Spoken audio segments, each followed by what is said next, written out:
السلام علیکم ورحمۃ اللہ وبرکاتہ۔ شرح الفقہ الاکبر صفحہ نمبر 90۔ بسم اللہ الرحمن الرحیم۔ ثم علم ان تحقیق المرام ما ذکرہ ابن الحمام فی هذا المقام حیث قال۔ فرماتے ہیں کہ پھر یہ بات جان لو کہ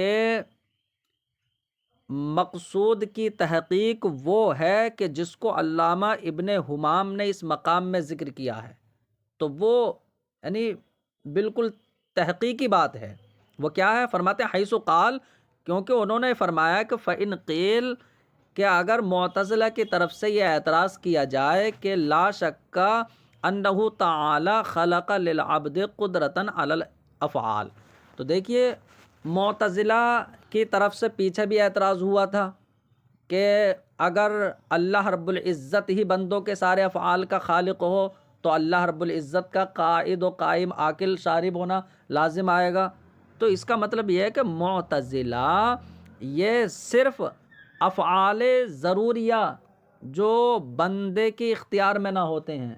غیر اختیاریہ کا تو اللہ کو خالق مانتے ہیں، اور بندے کے اپنے جو اختیاری افعال ہیں ان کا خالق بندوں کو مانتے ہیں۔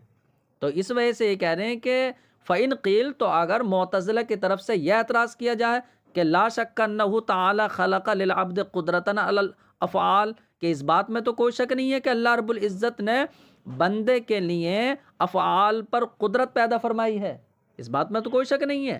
کہ اللہ رب العزت نے بندوں کو قدرت دی ہے افعال پر۔ کہتے ہیں اسی وجہ سے تو ہم فرق کر لیتے ہیں کہ جو راشا کی حرکت ہے وہ غیر اختیاری ہے، اس کا مطلب یہ کہ بندے کا اس میں یعنی دخل نہیں ہے، بندے کی قدرت نہیں ہے، اور جو بندے کا اپنے اختیار سے ہے تو اس میں تو دیکھیے بندے کی قدرت ہے نا۔ تو جب بندے کی قدرت کا مطلب یہ ہے کہ بندے کی یعنی قدرت اس میں اثر کر رہی ہے،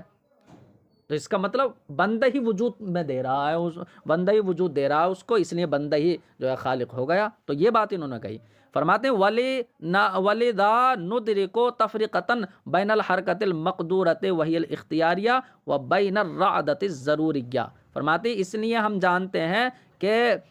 وہ حرکت کہ جو بندے کی قدرت میں ہے اور وہ اختیاریہ ہے، اس کے درمیان اور جو حرکت رعدہ ہے یعنی راشا کی جو حرکت ہوتی ہے، الضروریہ جو غیر اختیاریہ اور ضروریہ ہوتی ہے، اس کے درمیان ہم فرق سمجھ لیتے ہیں۔ والقدرۃ لیست خاصیتها الا التاثیر، اور فرماتے ہیں اس کا مطلب بندے کی اپنی قدرت اختیاریہ ہوئی جو اس کی قدرت میں ہے، اور قدرت کی خاصیت یہ ہے کہ وہ اثر انگیز ہوتی ہے۔ ٹھیک ہے، اثر انگیز کا مطلب ایجاد المقدور، وہ مقدور کو وجود میں لے آتی ہے۔ تو اس کا مطلب یہ ہے کہ فَإِنَّ الْقُدْرَةَ صِفَةٌ تُؤَثِّرُ عَلَى وَفْقِ الْإِرَادَةِ، تو بے شک قدرت یہ ایسی صفت ہو گئی کہ جو ارادے کے موافق جو ہے وہ اثر انگیز ہوتی ہے، وہ اثر پیدا کرتی ہے اور مقدور وجود میں آ جاتا ہے۔ تو جب بندے کی اپنے قدرت اختیاریہ ہوگی، اس سے فعل میں جو فعل وجود میں آئے گا تو بندہ ہی خالق ہوگا اس کا۔ تو اگر ان کی طرف سے یہ ایک اعتراض ہو گیا، اور وَيَسْتَحِيلُ اجْتِمَاعُ مُؤَثِّرَيْنِ مُسْتَقِلَّيْنِ عَلَىٰ أَثَرٍ وَاحِدٍ، اور کہتے ہیں کہ جو بندے کا فعل اختیاری ہے اس میں صرف بندے کی قدرت کا دخل ہے، اللہ رب العزت کی قدرت کا اس میں دخل نہیں ہے، ورنہ تو ایک اثر پر دو مستقل مؤثر کا جمع ہونا لازم آئے گا کہ بندہ بھی مؤثر ہے کیونکہ اس کے پاس بھی قدرت ہے، اور اللہ رب العزت کی قدرت بھی ہوگی، تو دو مستقل مؤثر کا یعنی مقدور واحد پر جمع ہونا لازم آ جائے گا، اور یہ محال ہے۔ تو وہی فرماتے ہیں وَيَسْتَحِيلُ اجْتِمَاعُ مُؤَثِّرَيْنِ مُسْتَقِلَّيْنِ، اور ایک اثر ایک مقدور پر دو مستقل مؤثر کا جمع ہونا محال ہے۔ تو اب انہوں نے کہا جب ایسا ہے تو جن آیتوں سے تم نے ہمارا رد کیا ہے کہ اللہ خالق کل شے، کہ اللہ ہر چیز کا خالق ہے، تو اس میں معتزلہ کا رد کیا نا کہ اللہ بندوں کا بھی خالق، بندوں کے تمام افعال کا بھی خالق، افعال چاہے اختیاریہ ہوں یا غیر اختیاریہ، اسی واللہ خلقکم وما تعملون، اللہ تمہارا خالق، تمہارے اعمال کا بھی خالق۔ ٹھیک ہے، اور جیسے یہ بھی آیت آئی کہ اللہ الذی خلقکم ثم رزقکم ثم یمیتکم ثم یحییکم، تو وہی اللہ ہے کہ جس نے تم کو پیدا کیا، پھر تمہیں رزق دیا، پھر تمہیں موت دے گا، پھر زندہ کرے گا۔ تو ان تمام آیتوں میں جو عموم سمجھ میں آ رہا ہے کہ اللہ رب العزت بندوں کا بھی خالق، بندوں کے تمام افعال کا بھی خالق، تو معتزلہ کہہ رہے ہیں ان آیتوں میں اب تخصیص کرنا واجب ہو گئی کہ یہ کہا جائے کہ یہ آیتیں صرف غیر اختیاری افعال کو تو شامل ہیں لیکن افعال اختیاریہ کو شامل نہیں ہیں۔ وہی فرماتے ہیں فَوَجَبَ تَخْصِيصُ عُمُومَاتِ النُّصُوصِ السَّابِقَةِ بِمَا سِوَى أَفْعَالِ الْعِبَادِ الْاِخْتِيَارِيَّةِ، تو جب ایسی بات ہے کہ جہاں بندے کی قدرت ہوتی ہے، قدرت اختیاریہ جس فعل میں، تو وہاں اللہ کی قدرت کا تعلق نہیں ہوتا، تو بندہ ہی خالق ہوا ان افعال اختیاریہ کا۔ تو وہ فرماتے ہیں کہ گزشتہ نصوص کے عموم میں تخصیص کرنا واجب ہے، یعنی صرف بندوں کے افعال اختیاریہ کے علاوہ کے ساتھ، کہ وہ افعال اختیاریہ کے علاوہ کے ساتھ خاص ہیں، یعنی غیر اختیاریہ کے ساتھ۔ فَيَكُونُونَ مُسْتَقِلِّينَ بِإِيجَادِ أَفْعَالِهِمُ الْاِخْتِيَارِيَةِ بِقُدْرَتِهِمُ الْحَادِثَةِ بِخَلْقِ اللَّهِ تَعَالَى، تو اب بندے جو ہیں یہ مستقل ہو جائیں گے اپنے افعال اختیاریہ کو پیدا کرنے میں، کہ جو افعال اختیاریہ بندوں کی ان قدرت سے وجود میں آتے ہیں کہ جو قدرت اللہ رب العزت کے خلق سے پیدا ہوئی ہے، کما ہوا رأی المعتزلہ، جیسے کہ یہی معتزلہ کی رائے ہے اور یہی ان کا مذہب ہے۔ تو فرماتے ہیں کہ وَإِلَّا کانا جبرم محضا فیبطل الامر والنہی،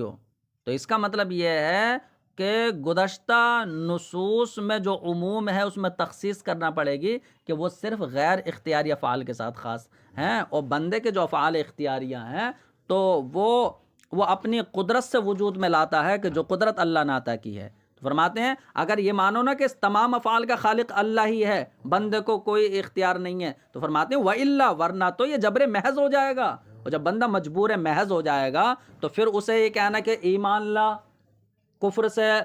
بچ، یعنی شراب مت پیو، تو اب جب اس کے اختیار میں ہی نہیں ہے تو امر و نہی یہ باطل ہو جائے گا، یہ معتزلہ نے کہا۔ تو فرماتے ہیں فَإِنْ قِيلَ، اگر معتزلہ کی طرف سے یہ اعتراض کیے جائیں تو یہاں پر جو چند باتیں ہوں گی سب کا جواب دیتے ہیں۔ فَالْجَوَابُ، تو فرماتے ہیں جواب یہ ہے کہ ان الحرکت مثلا کما انہا وصف للعباد و مخلوق للرب لہا نسبت الی قدرت العبد فسمیت تلک الحرکت باعتبار تلک النسبت کسبا۔ تو جواب یہ ہے کہ دیکھیے حرکت کو لیجئے، حرکت ایسے فعل ہے ایک، ٹھیک ہے، تو مثال کے طور پر حرکت، تو یہ حرکت جو ہے بندے کا وصف ہے، کیونکہ بندہ متحرک ہوتا ہے، اور اللہ رب العزت جو ہے اس میں اس کا خلق فرماتا ہے حرکت کا، تو اللہ رب العزت خالق ہوا، بندہ کاسب ہے، اور کاسب کی ہی صفت ہوتی ہے، اس لیے بندہ متحرک ہوتا ہے، اللہ رب العزت متحرک نہیں ہے، کیونکہ موجد کو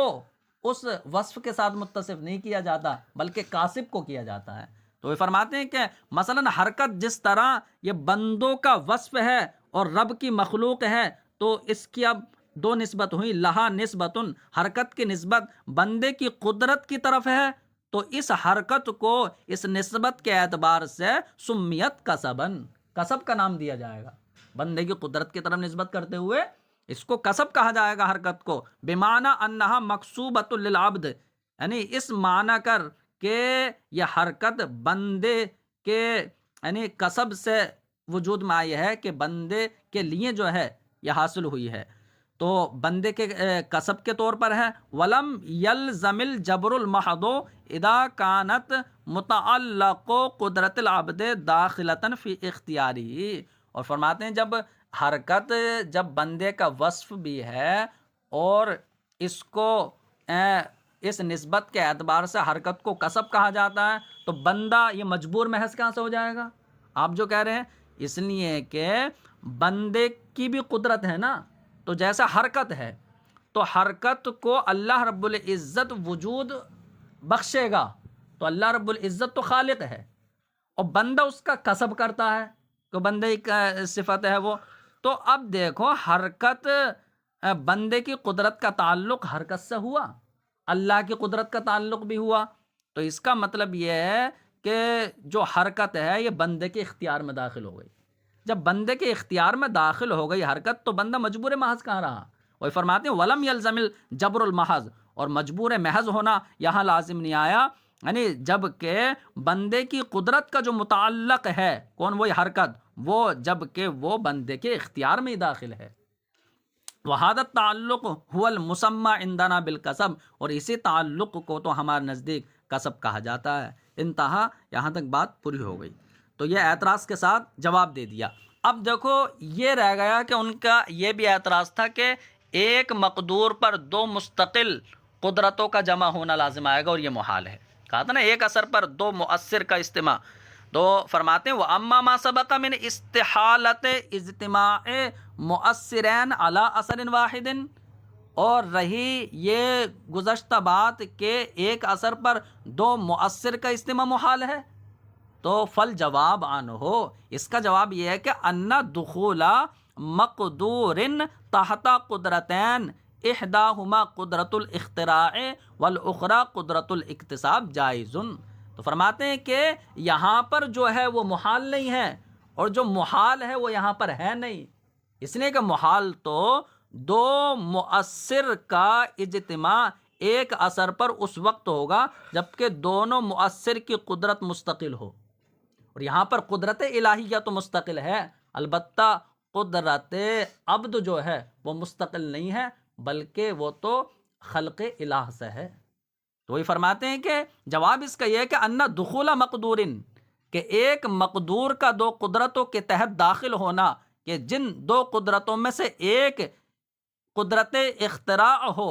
یعنی قدرت ایجاد ہو، اللہ کی قدرت ہو، والاخری قدرت الاکتساب، اور دوسری وہ قدرت ایجاد نہیں ہے، وہ قدرت کسب ہے. تو ایسی دو قدرتوں کے تحت ایک مقدور کا داخل ہونا جائز، یہ جائز ہے جو یہاں پر ہو رہا. وَإِنَّمَا الْمُحَالُ، اور جو محال ہے وہ تو دو مستقل مؤثر کا ایک اثر پر جمع ہونا ہے. تو جو محال ہے وہ یہاں ہے نہیں، اور جو ہے وہ محال نہیں. وفی